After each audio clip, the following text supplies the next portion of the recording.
नमस्कार मुलांना, आपण शिकत आहोत इयत्ता 8वी आणि आपला विषय आहे इंग्लिश. इंग्लिशमधील आपला जो शेवटचा चॅप्टर आहे ते आपण घेणार आहोत. ते आहे 4.5 festivals of north east India. म्हणजे नॉर्थमध्ये जे काही फेस्टिवल आहे ते सेलिब्रेशन करत असताना हे लोक किती उत्साहाने, किती जल्लोषाने हे सेलिब्रेशन जे आहे ते करत असतात, तेच आपण या पाठामध्ये आज अभ्यासणार आहोत. चला तर मग मुलांना, आपला जो लेसन आहे 4.5 festivals of north east India, हा जो लेसन आहे तो आज आपण अभ्यासणार आहोत. बघा मुलांना, आज आपण हा जो लेसन आहे या लेसनमध्ये काय अभ्यासणार आहोत तर festival of north east India या लेसनमध्ये जे काही लोक आहे ईशान्य भारतामधील ते लोक कसा जे काही फेस्टिवल्स आहेत त्यांचे सण उत्सव आहेत किती जल्लोषाने ते साजरा करत असतात, फुल एनर्जीने ते काय करत असतात तर एव्हरी फेस्टिवल जो आहे तो सेलिब्रेट करत असतात. बघा, in this chapter we will read about how different festivals are celebrated in the north eastern states of India. आता जे ईशान्येकडील राज्य आहे ते 7 राज्य आहेत, ते काय करत असतात तर फुल एनर्जीने जे काही सण उत्सव येतात. असं म्हणायचं की 12ही महिने त्यांच्याकडे काय असतात तर सण उत्सव हे असतात. प्रत्येक सण जो आहे ते काय करत असतात तर सेलिब्रेट करत असतात खूप आनंदाने, खूप जल्लोषाने. आणि ईशान्येकडील जे काही राज्य आहेत ते राज्य हे शेतीवर आधारित झालं, देवांवरती जे आधारित आहे, अशा पद्धतीचे काय करत असतात तर त्यांच्याकडील जे काही सण आहे ते शेती आधारित जास्त प्रकारचे जे सण आहेत ते काय करत असतात सेलिब्रेट करत असतात. त्यामध्ये मग विविध प्रकारचे जे काही वाद्य आहे ते वाजवत असतात. मग स्त्री पुरुष हे देखील काय करत असतात, गायन करत असतात, डान्स करत असतात, नृत्य करत असतात. जे काही त्यांची पारंपरिक वेशभूषा आहे ते लोक काय करत असतात, परिधान करत असतात. तर अशा प्रकारे ईशान्य भारतातील जे काही लोक आहेत ते प्रत्येक महिन्यातील जो काही सण त्यांचा असतो तो अतिशय फुल एनर्जीने ते कसा सेलिब्रेट करतात ते आज आपण या पाठामध्ये पाहणार आहोत. चला मग मुलांना, आपण सुरुवात करूया की ईशान्य भारतामध्ये प्रत्येक महिन्याला काही ना काही सेलिब्रेशन हे लोक जे आहेत ईशान्य भारतातील जे काही राज्य आहेत त्या राज्यामधील हे जे लोक आहेत ते करत असतात. आता बघा, नॉर्थ ईस्ट इंडियामध्ये हे जे काही राज्य आहेत इथे आपण बघू शकतो की मेघालय आहे, आसाम आहे, अरुणाचल प्रदेश आहे, नागालँड आहे, मणिपूर आहे, तसंच त्रिपुरा आहे आणि मिझोराम हे देखील काय आहे तर राज्य आहे. तर हे जे राज्य आहेत 1, 2, 3, 4, 5, 6 आणि 7 हे जे 7 राज्य आहेत ते 7 राज्य अगदी 12ही महिन्यामधले असे क्वचित काही 1 ते 2 महिने असतील तेव्हा ते लोक काय करतात सण साजरा करत नाही.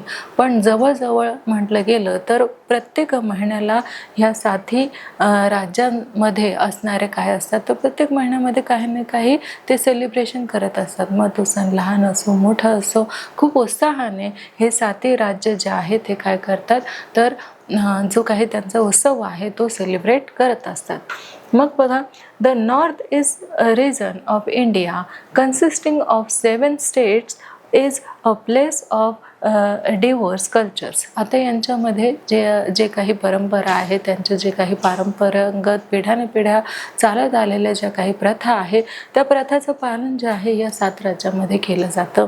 आणि हे जे 12 महिने आहे त्या 12ही महिन्यामध्ये क्वचितच काही टाईम सोडला किंवा काही दिवस सोडले तर प्रत्येक महिन्यामध्ये हे लोक काय करत असतात तर त्यांच्या जे काही पारंपरिक पद्धतीने चालत आलेले जे काही खेळ आहे, महोत्सव आहे ते सेलिब्रेट करतात आणि आनंद जो आहे ते लुटत असतात. मग बघा, हे ईशान्य भारतामध्ये आहे आणि हे ईशान्य भारतामधील 7ही राज्य काय करतात तर त्यांच्या परंपरागत जो काही नियम, रूढी, परंपरा ज्या काही चालत आलेल्या आहेत त्यानुसार ते काय करत असतात तर अगदी आनंदाने, जल्लोषाने ते एव्हरी फेस्टिवल ते सेलिब्रेट करत असतात. बघा, या चित्रात आपण पाहू शकतो की एक सारखी त्यांनी वेशभूषा केलेली आहे. इथे काही जे वाद्य आहे ते वाजवलं जात आहे, गायन केलं जात आहे. तर अशा प्रकारचं जे काही त्यांच्यामधील जो काही उत्साह असतो तो दाखवण्यासाठी हे काय करत असतात तर आपला जो विरंगुळा आहे ते इथे सेलिब्रेट करत असतात. म्हणजे स्वतःही आनंदात राहतात आणि इतरांनाही ते आनंदी ठेवत असतात. The different communities and tribes celebrated their unique festivals with great enthusiasm and joy. म्हणजेच प्रत्येक परंपरामधील काही ना काही पिढ्यानपिढ्या चालत आलेल्या ज्या काही सण उत्सव आहेत ते सेलिब्रेट करत असताना इथे जाती धर्माचं अजिबात पालन न करता सगळे लोक काय करतात तर एव्हरी जो काही फेस्टिवल आहे तो जेव्हा आला तेव्हा सगळेजण एकत्र येतात. त्यांनी ठरवलेली जी काही वेशभूषा आहे ते परिधान करतात, गायन करतात. जे काही वाद्य आहे त्यांचं जे काही पारंपरिक वाद्य आहे त्यांचा देखील इथे ते नाद करतात आणि आपला जो जल्लोष आहे तो सेलिब्रेट करत असतात. Blessed with lush greenery and the mightly river Brahmaputra the people of Assam have a lot to celebrate. आता गोष्ट कुठली आहे तर आसामची. आसाममध्ये ब्रह्मपुत्रा ही जी नदी आहे ती वाहत आहे आणि या ब्रह्मपुत्रा नदीमुळे तुम्ही बघू शकता या चित्रामध्ये देखील अगदी ग्रीनरी, अगदी हिरवगार इथे आपल्याला काय दिसत आहे, निसर्गाने जणू काही आसामला वरदानच दिलेलं आहे. अशा प्रकारचं घनदाट असं हिरवळ जे आहे ह्या ब्रह्मपुत्रा नदीमुळे इथे पसरलेली आहे. आणि हे दृश्य कुठलं आहे तर आसाम या राज्यातील आहे. आणि आसाममधील देखील असे वेगवेगळ्या प्रकारचे काय येतात तर सण उत्सव येतात आणि ते देखील तेथील जे लोक आहेत ते काय करत असतात, अगदी जल्लोषाने सेलिब्रेट करत असतात. Bless with lush greenery. आता इथे जी ग्रीनरी आहे ती आपल्याला माहिती आहे की ब्रह्मपुत्रा ही जी नदी आहे तिचं जे वरदान आहे ते आसाम नदीला लाभल्यामुळे तिथे काय दिसून येत आहे आपल्याला तर ग्रीनरी दिसून येत आहे. हिरवळ जी आहे ते फक्त ब्रह्मपुत्रा नदी या नदीमुळे ती आसाम या सुंदर छान अशा राज्यामध्ये ती ग्रीनरी ब्रह्मपुत्रा नदीमुळे आपल्याला दिसून येते. So Bihu is the chief festival of this state. आता या स्टेटमध्ये बिहू नावाचा काय आहे तर बिहू नावाचा एक फेस्टिवल आहे, एक सण आहे जो सेलिब्रेट केला जातो आसाममध्ये. It is celebrated by people of all religion castes of tribes. आता इथे बिहू हा जो सण आहे हा आसाममध्ये सेलिब्रेट केला जातो, साजरा केला जातो आणि तिथे कुठल्याही जातीचे धर्माचे जी काही परंपरा आहे ती न मानता प्रत्येक जाती धर्माचे जे लोक आहेत ते एकत्र येतात आणि इथे अगदी गायन करून, नृत्य करून, वादन करून काय करत असतात तर आपला जो सण आहे बिहू हा आसाममध्ये खूप मोठ्या प्रमाणात खूप छान सुंदर अशा पद्धतीने काय केला जातो तर सेलिब्रेट केला जातो. आणि प्रत्येक व्यक्ती जो आहे तो या बिहू या फेस्टिवलमध्ये सणामध्ये पार्टिसिपेशन करत असतो, सहभागी होत असतो. The 3 different seeds of Bihu mark the beginning of the harvesting season. याच्यामध्ये किती पार्ट पडतात तर 3 पार्ट असे पडत असतात, 3 भाग हे पडत असतात. जसं आपण बघू शकतो की the completion of swing and the end of the harvest season. आता इथे जास्तीत जास्त आपल्याला माहीत आहे की शेतीला काय दिलं जातं, प्राधान्य दिलं जातं आणि जे काही शेती होते त्या शेतीमधील जेव्हा उत्पन्न वाढतं किंवा जेव्हा लागवडीची वेळ येते तेव्हा देखील येथील जे लोक आहेत ते काय करत असतात, सेलिब्रेशन करत येतात. आणि जेव्हा पीक बहरतं तेव्हा देखील सेलिब्रेशन होतं. आणि अशा 3 पार्टमध्ये हे काय करत असतात तर हा जो सण आहे तो सेलिब्रेट करत असतात. The Bihu dance is a joyous one perform by both young men and women and is noted for its break steps and hand movement.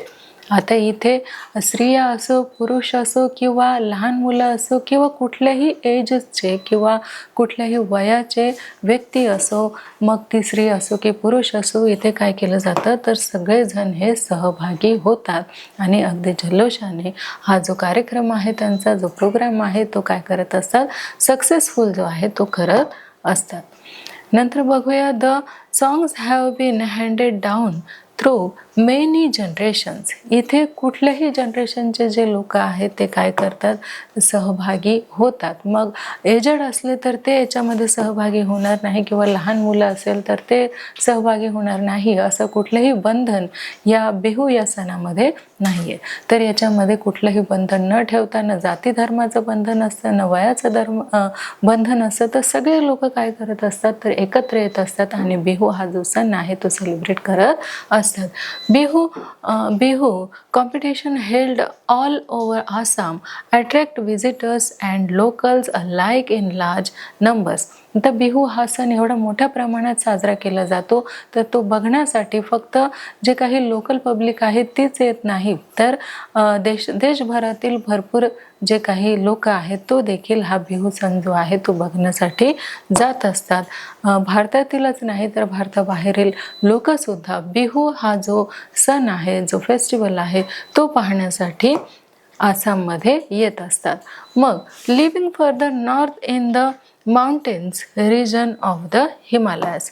आता हे जे हिमालयास आहे त्याचा जे उल्लेख आहे तो आपल्याला माहीत आहे की तो महाभारत आणि जे काही पुराण आहे त्यामध्ये देखील त्या हिमालयाचा काय आहे, उल्लेख आहे. मग Arunachal Pradesh finds mention in the ancient literature of the Puranas and the Mahabharata. आता जे काही अरुणाचल प्रदेशमध्ये इथे आपण मेन्शन केलेलं आहे की ह्या ज्या गोष्टी आहेत त्या कशामध्ये दाखवण्यात आलेल्या आहे, तर जे काही पुराणचं आहे आणि महाभारत आहे त्यामध्ये देखील आपल्याला माहीत आहे अनेक पर्वतांचं जो काही नाव आहे ते आपण त्यात ऐकलेलं आहे.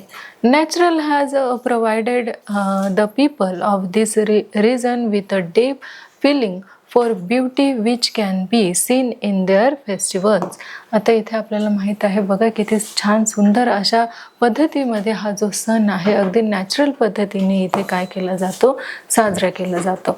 बघा आपण या चित्रामध्ये पाहू शकतो की त्यांची जी पारंपरिक वेशभूषा आहे ती देखील यांनी इथे काय केलेली आहे, परिधान केलेली आहे.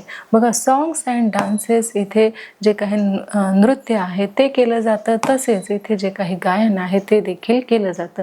बघा आपण बघू शकतो की इथे खूप मोठ्या प्रमाणात काय झालेलं आहे, क्राऊड झालेला आहे, गर्दी झालेली आहे. अ चार्मिंग फेस्टिवल ऑफ मणिपूर. आता हे काय मणिपूरचा जो काही सण आहे तो आता आपण बघणार आहोत. तो आहे charming festival of Manipur Ningol Chakouba binds and renews the relationship between marriage girl.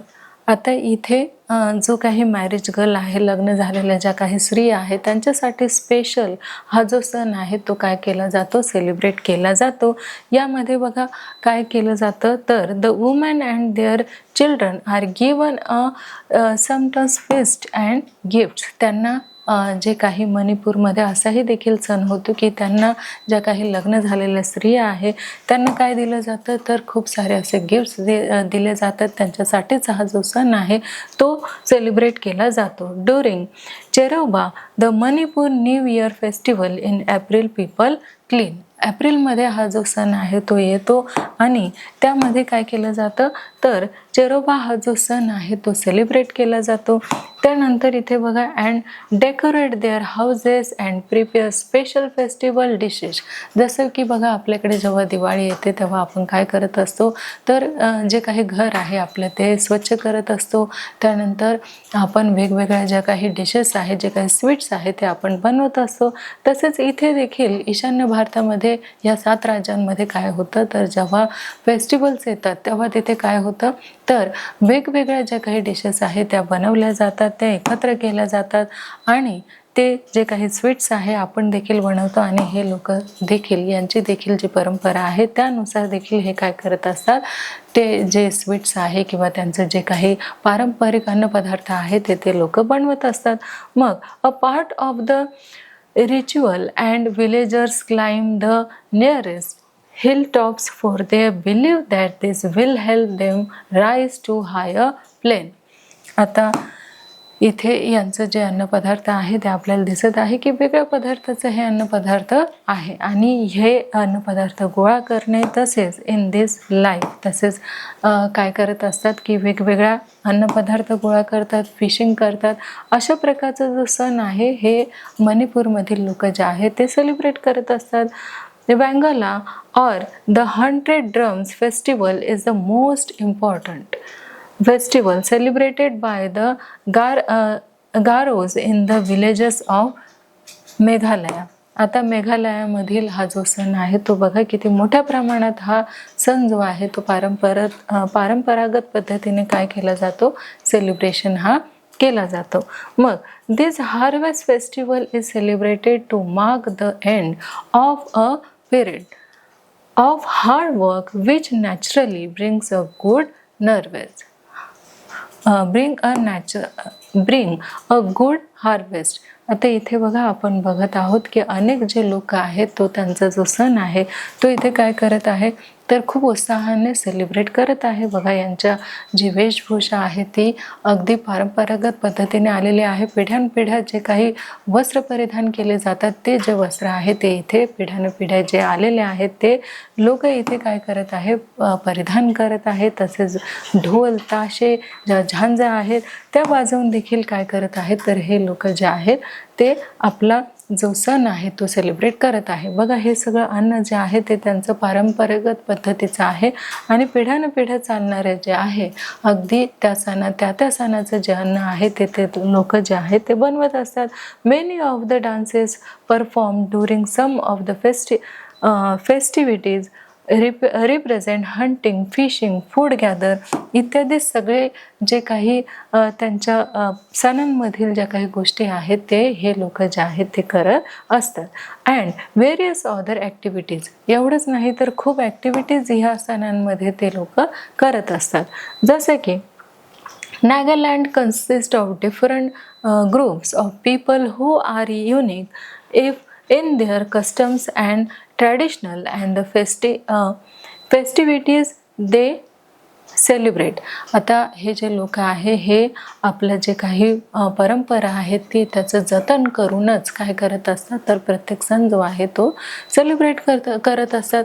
मग आपण इथे बघू शकतो की नागालँडमध्ये देखील ज्या काही वेशभूषा आहेत त्या धारण केल्या जातात. जसे की बघा त्यांच्या हातामध्ये आपण बघू शकतो की जे काही त्यांचं परंपरागत शस्त्र आहे ते देखील असतं आणि अशा पद्धतीने हे जे लोक आहेत ते काय करत असतात तर आपला जो सण आहे तो ते सेलिब्रेट करत असतात. हा कुठलं झालं तर नागालँडमधील हा सण झाला.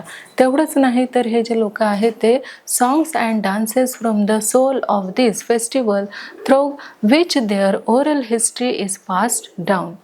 म्हणजेच हे लोक एवढंच करत नाही तर अगदी जे काही नृत्य आहे, गायन आहे ते देखील याच्यासोबत करतात. वेगवेगळी जी ॲक्टिव्हिटीज आहे ती देखील करतात. जी परंपरागत चालत आलेली पिढी आहे त्यानुसार हे लोक काय करत असतात तर प्रत्येक स्टेप जे आहे ते फॉलो करत असतात. प्रत्येक गोष्ट जी आहे ती पिढ्यानपिढ्या आलेली ती कॅच करून तशी ती पुढच्या पिढीला काय करत असतात तर दाखवत असतात. मग मेजर फेस्टिवल इन मास्तू celebrated many in the villages after the sowing season. आता इथे आपण पाहू शकतो की इथे बघा वेगवेगळ्या पद्धतीचं काय केलेलं आहे तर जे काही जश्न आपण त्याला म्हणतो ते इथे केलेलं आहे. त्यानंतर बघा आपल्याला इथे दिसत आहे की एकाच प्रकारचा जो काही पोशाख आहे तो परिधान करण्यात इथे आलेला आहे. Hardly a month passes in any of the 7 states without a festival or two. बघा काही महिने सोडले तर प्रत्येक महिन्यामध्ये यांचं काय असतं तर ह्या 7 राज्यामध्ये जे काही फेस्टिवल असतात त्यांचं जे सेलिब्रेशन असतं ते होतच असतं. अगदी हार्डली 1 ते 2 महिने सोडल्यानंतर प्रत्येक महिन्यामध्ये यांचं ह्या ईशान्य भारतामध्ये काय असतं तर प्रत्येक महिन्यामध्ये काही ना काही सण हा असतोच. Most of them have a religions importance of significations as the people offer thanks. बघा ते जे पीपल्स असतात, त्या गावामधले जे काही लोक असतात, ते आपल्या कृतीतून जे काही आपलं नेचर आहे, जो काही नॅचरली त्यांना जे काही मिळत असतं, जे निसर्गाकडून त्यांना मिळत असतं किंवा जे जमिनीकडून त्यांना मिळत असतं, त्यांना धन्यवाद करण्याचं हे लोक काय करत असतात, प्रयत्न करत असतात की ज्या शेतामुळे त्यांना अन्नधान्य मिळतं, त्या शेतीलाही ते थँक्स म्हणण्याचा काय करत असतात, प्रयत्न करत असतात. ज्या निसर्गाकडून त्यांना जे काही ग्रीनरी मिळते त्यासाठी देखील हे लोक काय करत असतात, तर त्यांना देखील धन्यवाद म्हणण्याचा प्रयत्न करतात. To the gods for a good harvest, to prosperity और ask for protection against calamities. आता इथे त्यांनी सांगितलेलं आहे की त्यांचं स्वतःचं देवाकडनं काय व्हायला पाहिजे, तर संरक्षण व्हायला पाहिजे. आणि जे काही आपल्याला माहितीच आहे की जे काही नैसर्गिक आपत्ती आहे, त्या आपत्तीपासून देखील जो ईशान्य भारत आहे त्यांच्याकडे जे काही नैसर्गिक आपत्ती येते त्यापासून आपलं संरक्षण व्हावं, असं एक हेतू जे आहे, जसं आपण देवाला साकडं घालत असतो की आमच्या कुटुंबाचं तसेच आमच्या गावाचं संरक्षण कर, तर अशाच प्रकारे हे लोक देखील काय करत असतात, त्यांच्या देवांना साकडं घालत असतात की आमचंच नाही तर आमच्या संपूर्ण गावाचं, आमच्या संपूर्ण राज्याचं तुला काय करायचं आहे, संरक्षण करायचं आहे. सगळ्या आपत्तीपासून आमचं संरक्षण हे तुम्हाला करायचं आहे. अशा प्रकारचं साकडं जे आहे ईशान्य भारतातील हे 7 राज्य घालत असतात. But this celebrations also help to encourage culture and artists activities and bring out if natural talent of the people. यांच्यामध्ये जेव्हा आपण हे जे यांचा जो काही नृत्य आहे किंवा गायन आहे किंवा वादन आहे, जेव्हा इतर जे काही ॲक्टिव्हिटीज आहे जेव्हा आपण ह्या बघतो, तेव्हा आपल्याला असं वाटत असतं की यांना निसर्गातच काय झालेलं आहे, प्राप्त झालेल्या आहे. तर यांच्यामध्ये जे काही कलाकौशल्य आलेलं आहे ते जणू काही निसर्गाने दिलेलं आहे असं आपल्याला इथे भासत असतं. तर पहा मुलांनो, अशा प्रकारे आपण इथे आपल्या जो लेसन आहे festival of the north east India, हे हा जो लेसन आहे तो आपण अभ्यासलेला आहे. आता इथे वर्ल्ड मिनिंग जे आहे ते आता इथे आपण बघून घेणार आहोत.